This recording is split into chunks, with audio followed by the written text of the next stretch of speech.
Welcome to part 14 of my out-of-print DVD collection. Again, I'd like to state that it's only these versions that are out of print.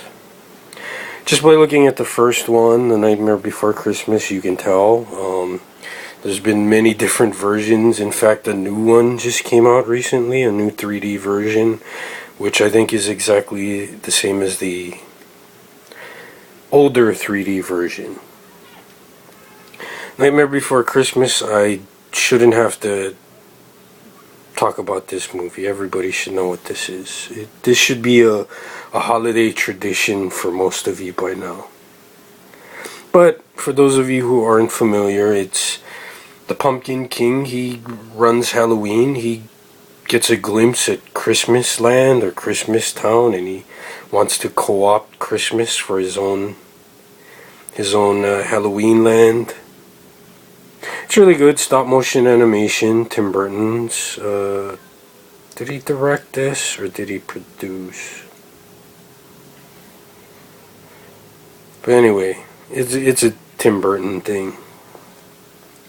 Really good. Hard to believe that Chris Sarandon is the voice of Jack Skellington. If my memory serves me correctly, Chris Sarandon did the voice. He was, I believe, the original vampire from Fright Night. The original Fright Night. Very good actor, always plays a dick very good. After that, I'm not going to talk about the next three movies. It's the prequels. The prequel trilogy in the Star Wars universe. Phantom Menace, Attack of the Clones, and Revenge of the Sith. These are all the 2-disc widescreen editions. But yeah, these are currently out of print. Terror of MechaGodzilla. Don't think I've seen this one just yet.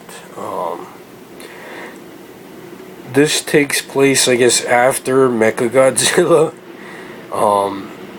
MechaGodzilla lies on the ocean floor damaged, but still armed. And these aliens enlist the help from someone, some crazy doctor, to dredge him up and fix him and use him against the world, basically. Yeah, there's so many Godzilla movies, I can't really keep track of them. But this particular one is out of print. Then we have Ghostworld. It's an early Scarlett Johansson, Thora Birch movie. It's based on a independent comic book by the same name. I've never read the comic books, but it's a critically acclaimed comic book series. But it's two girls. They just graduated or are close to graduating high school, and they're trying to figure out what they're going to do with their lives.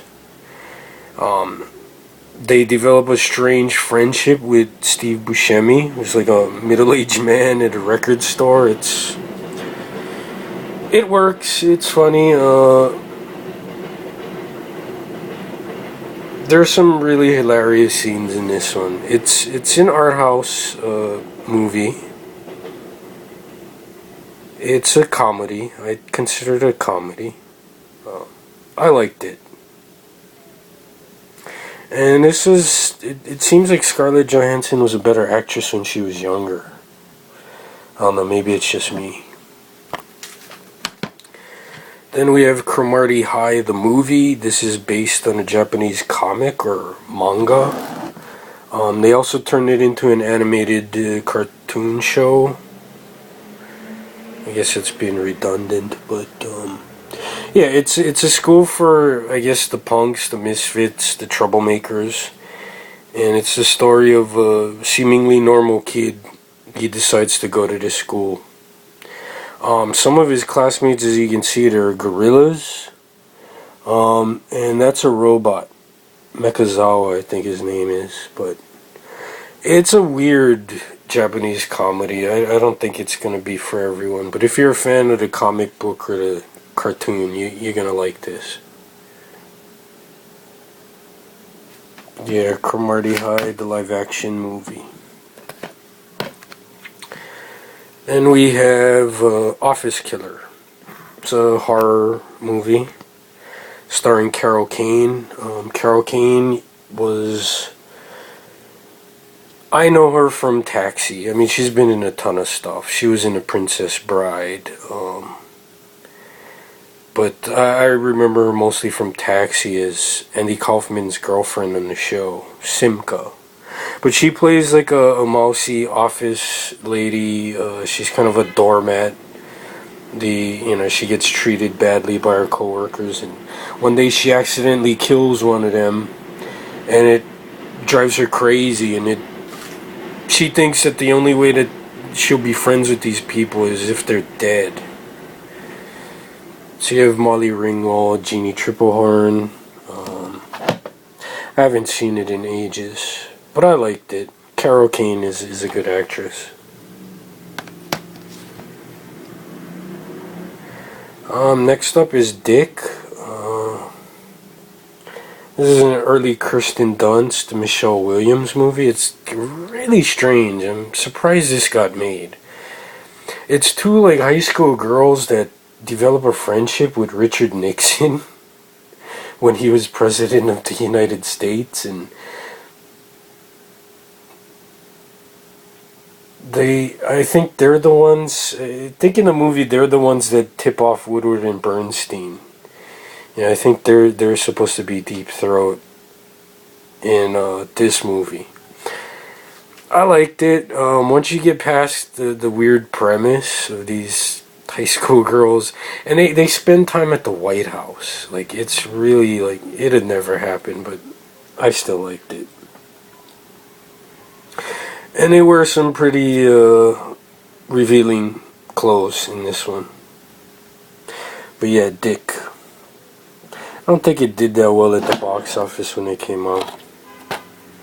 Finally, we have a favorite Stephen Chow movie of mine, Kung Fu Hustle. A lot of you will know what this is. This was basically the follow-up to Shaolin Soccer. Another good movie. But Stephen Chow and his friend, they play, I guess, con men. They pretend to be part of this gang in the town that they go to, and eventually the gang finds out that they're using, their name, and they get into trouble, and a famous martial arts villain, fighter, whatever, he gets broken out of prison, and Stephen Chow is kind of like, he becomes a chosen fighter that's going to defeat the beast, and it's really good. I mean, the CGI is not the best, but this isn't a Hollywood production. But I liked it. Some people were disappointed, but I found it very entertaining. I love the fight scenes, the different styles. For those who have seen it, you know what I'm talking about. But yeah, that's, I guess, part 14 of my out-of-print DVD collection. Stay tuned for part 15.